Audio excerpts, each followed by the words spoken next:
नमस्ते, कैसे हैं आप लोग। एक और वेग जीएसटी नोटिस आपके साथ दिखलाएंगे।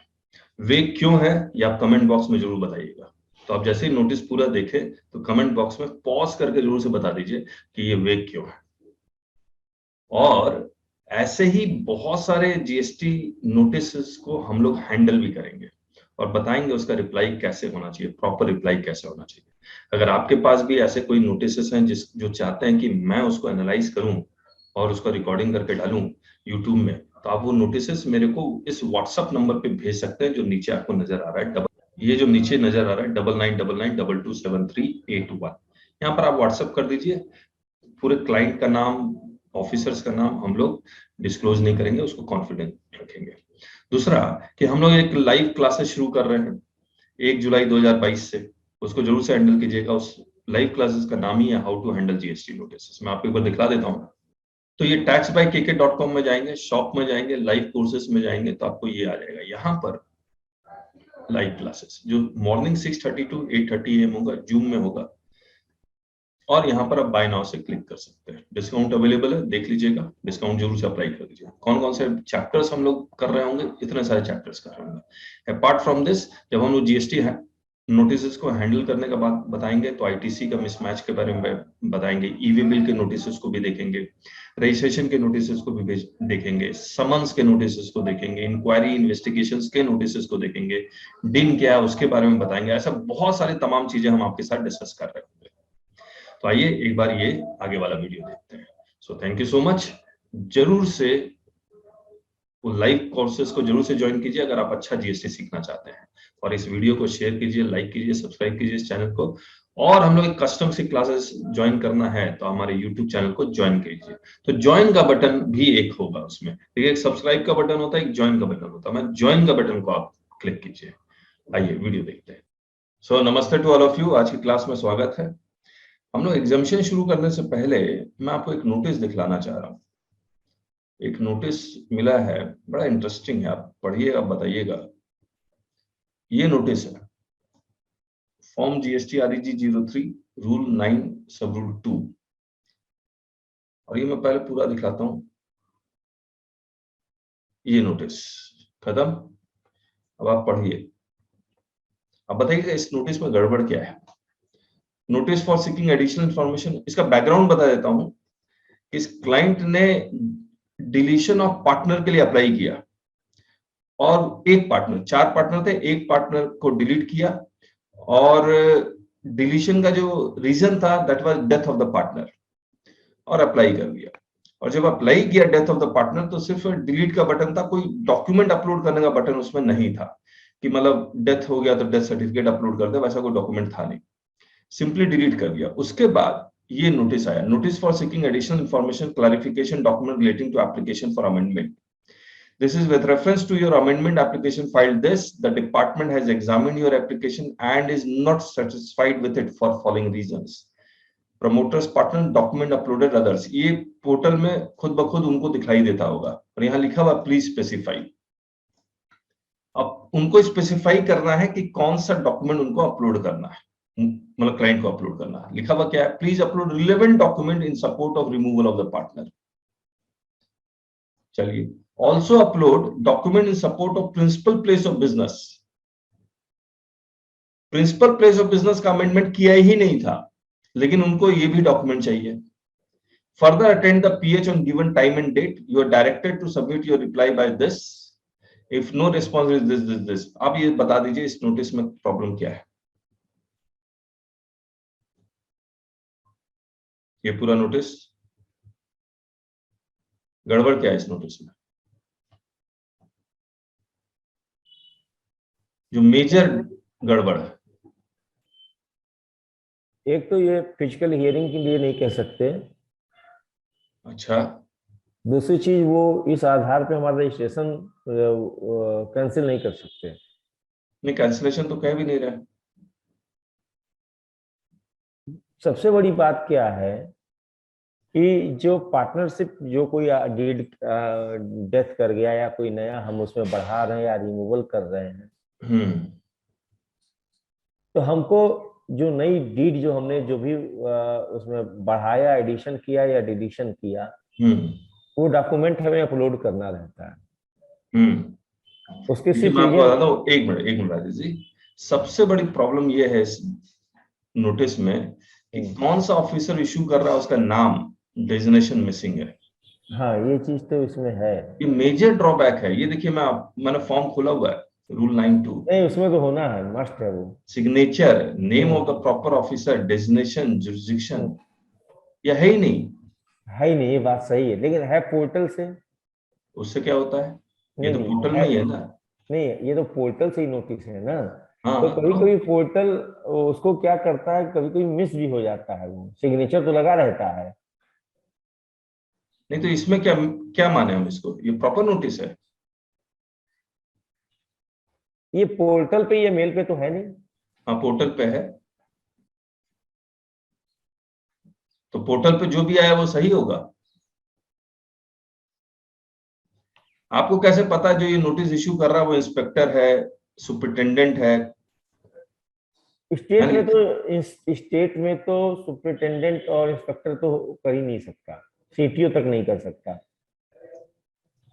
ये 9(2) का पावर किसके पास है? एसी के सुपरिटेंडेंट के पास पास ही है। है, स्टेट में तो स्टेट एसी के पास है, एसी के पास है, और सेंटर में सुपरिटेंडेंट के पास है। सुपरिटेंडेंट के पास है। उसका हाँ, नाम होना चाहिए या नहीं होना चाहिए? होना चाहिए। डेजिग्नेशन होना चाहिए। बिल्कुल, ये तो या तो ये तो डिजिटल सुपरिटेंडेंट छुट्टी में सिग्नेचर ही चला गया रहता है। होगा। डिजिटल सिग्नेचर ही होता है ये। सिग्नेचर बाई चांस नहीं है, चलो हम मान लेते हैं सिग्नेचर, लेकिन name of the proper officer, designation तो होना चाहिए, जुरिस्डिक्शन तो पता ही है, लेकिन ये दो चीज मिसिंग कैसे हो सकता है?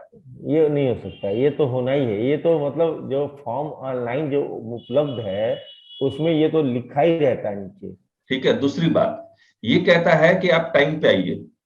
नहीं, वो नहीं करा सकते, वो तो बुला ही नहीं सकते, नहीं नहीं फिजिकल बुला हियरिंग सकता नहीं। है। एक minute further attend the PH on given time. PH का मतलब क्या होता है? Physical hearing. Personal hearing. Hmm. तो पीएच लिखेगा या पर्सनल हियरिंग फुल फॉर्म में लिखेगा? पूरा आप लिखना देखिए, चाहिए। एक मिनट। पर्सनल हियरिंग मुझे नहीं समझ में आता है। सॉरी, पीएच वर्ड मुझे नहीं समझ में आता है। पीएच तो मुझे लगता है कि वो केमिकल का कोई रिएक्शन होता है जहां पर पीएच वैल्यू हम लोग निकालते हैं। मुझे बस उतना ही समझ में आता हाँ, ये हम कह सकते हैं। है ना? आप पीएच फुल फॉर्म में लिखेंगे ना। हम्म। दूसरी बात, यहाँ पर पीएच वर्ड करके कुछ भी नहीं लिखा हुआ, लेकिन यहाँ पर you are hereby directed to appear before the understand on this date and time, ये सब लिखा हुआ है। इसमें देखिए क्या लिखा हुआ है, further attend the PH on given time and date. कहाँ है गिवन टाइम एंड डेट?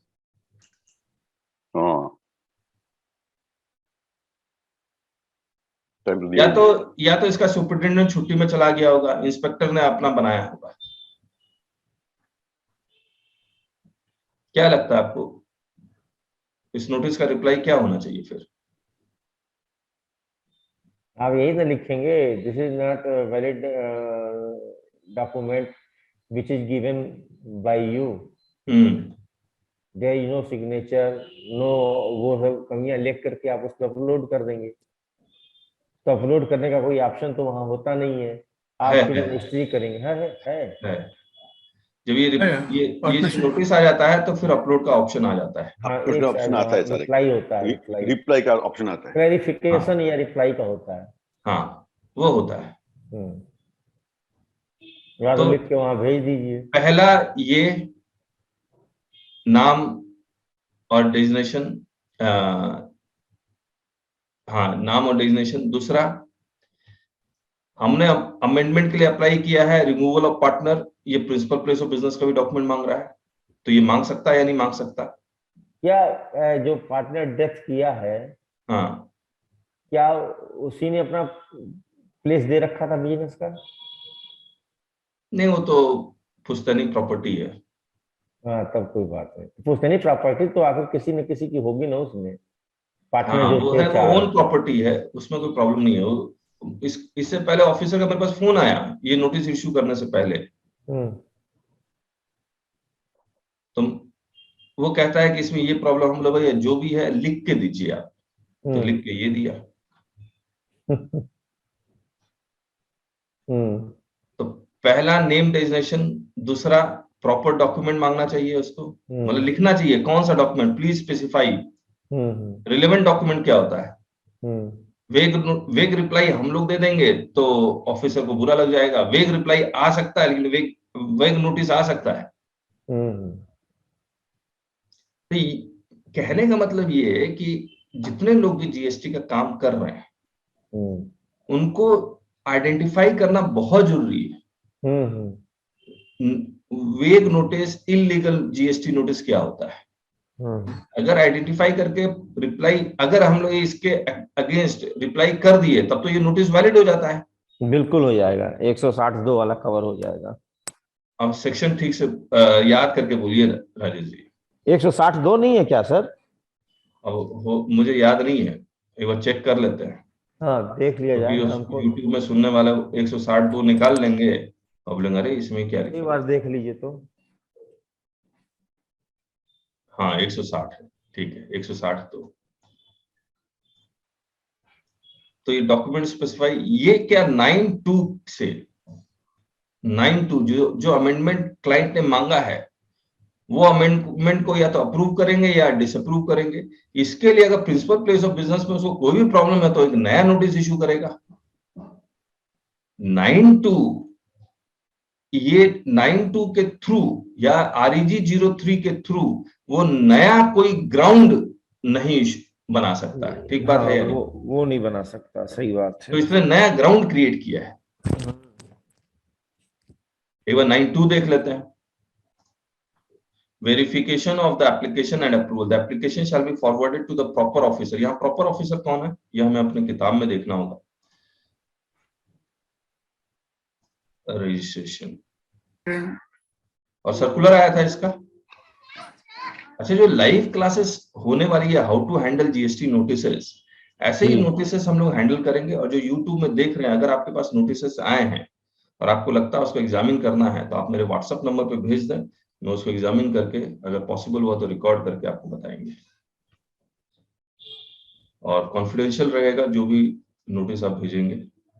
9, ये देखिए सुपरिटेंडेंट है। The application shall be forwarded to the proper officer superintendent. Central tax में, स्टेट टैक्स में, यूपी में आप कह रहे हैं एसी के पास है। एसी हमारे यहाँ। Who shall examine the application and the accompanying documents, and if the same are found to be in order,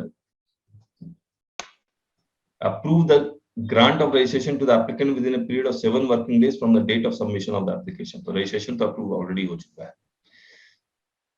फिर फिजिकल वेरिफिकेशन, आधार कार्ड, ये सब भी हो चुका है। ये सब application found to be deficient तो REG 03 इशू करेगा विद इन 7 वर्किंग डेज। फिर रिप्लाई देंगे 7 वर्किंग डेज। वर्किंग डेज लिखा हुआ है उसने, 7 वर्किंग डेज का तो रिप्लाई दिया ही है। क्या है, 22 मार्च और 6 अप्रैल, तो सफिशिएंट टाइम दिया है। यहाँ तो इसने बिल्कुल ठीक किया है ना? अच्छा नहीं 22 मार्च नहीं, इसने नोटिस 25 मार्च को इशू किया है। 25 मार्च को इसने इशू किया है। फिर प्रोवाइडेड दैट दिस,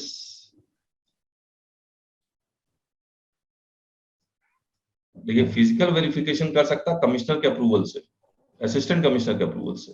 नहीं, फिजिकल वेरिफिकेशन तो सिर्फ वो बिजनेस प्लेस के लिए जा सकता, बाकी के लिए नहीं जा सकता। हाँ, वो तो इस नोटिस में अपना ग्राउंड ही नहीं है। 7 दिन के अंदर एक्शन नहीं लिया तो डीम्ड अप्रूवल है। चलिए, तो ये सब कहानी है, देखते हैं क्या होता है।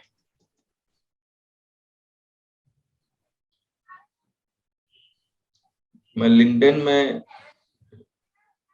एक जतिन क्रिस्टोफर, जानते हैं आप, नाम सुना आप लोगों ने? जतिन क्रिस्टोफर जी काफी अच्छे लॉयर हैं इनडायरेक्ट टैक्स के, और वहां प्रैक्टिस करते हैं बेंगलोर में। और उन्होंने लिंक्डइन में लिखा कि I was yelled by the officer, मतलब ऑफिसर ने उनके ऊपर चिल्लाया। और सोचिए क्या स्थिति है कि, और किस लिए चिल्लाया, क्योंकि ही क्वेश्चन द नोटिस।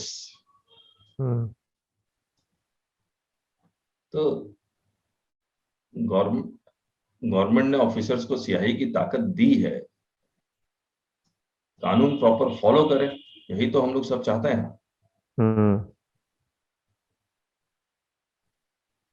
चलिए इसका रिप्लाई बनाने के बाद मैं आपको दिखलाऊंगा। रिप्लाई मैं आपको मोटा मोटी बता देता हूँ क्या बना रहा हूँ। ये दो तरीका हो सकता है, या तो मैं सिंपल रिप्लाई में ये लिखूं भैया कि proper officer issue, proper notice issue करो, उसके बाद ही बाकी और डॉक्यूमेंट ये सब जो भी मांग रहे हैं हम देंगे, करेक्ट है। दूसरा ये, लेकिन वो समझ ही नहीं पाएगा प्रॉपर जवाब क्या, प्रॉपर क्या नोटिस इशू करें। हाँ, अब तो दूसरी बात विधिवत ये है उसको कि डिटेल लिखिए। प्रॉपर ऑफिसर को क्या ये एडुकेट करना चाहिए हमें कि प्रॉपर नोटिस क्या होता है, क्या हमारा काम है। काम तो अपना ही है ना, लॉयर ही काम करेगा ना एजुकेट नहीं करने का, नहीं, और कौन करेगा। जब हम लोग इसका रिप्लाई देंगे, क्या हम लोग का काम है ऑफिसर को एडुकेट करना। नहीं क्योंकि बिल्कुल हमारे नहीं। सर के ऊपर तो 160 सब सेक्शन 2 की तलवार लटकी हुई है। हम्म। क्या हम उसको बताएं इसमें नाम नहीं है, एड्रेस, नाम और डेजिग्नेशन नहीं है, आपने ये पीएच क्या होता है ये नहीं पता लग नहीं, रहा है। हमको सिर्फ ये लिखना है कि इनवैलिड नोटिस है। नहीं, मैं उसका पूछ रहा हूं, जब आप ये कह रहे हैं कि इनवैलिड नोटिस क्यों है, ऑफिसर को पता ही नहीं लगेगा, तो क्या मुझे एडुकेट करना चाहिए उसको। बिल्कुल नहीं। तो वो अगर ऑफिसर को नहीं पता लगा इनवैलिड नोटिस क्या है, तो वो क्या करेगा हमारा एप्लीकेशन रिजेक्ट कर देगा। फिर। कि तो क्लाइंट के साथ तो बुरा हो जाएगा ये। मैं यही तो कह रहा हूँ, और उसके पास कोई उपाय नहीं है। या तो मोटा मोटी लिख दे भैया, नाम और रजिस्ट्रेशन तो कम से कम लिख दो। और मैंने बिजनेस प्लेस थोड़े चेंज किया है कि उसके लिए मैं वो करूं। ठीक बात है। चलिए सोचते हैं और इसका रिप्लाई बनाएंगे तो आपके साथ डिस्कस करेंगे।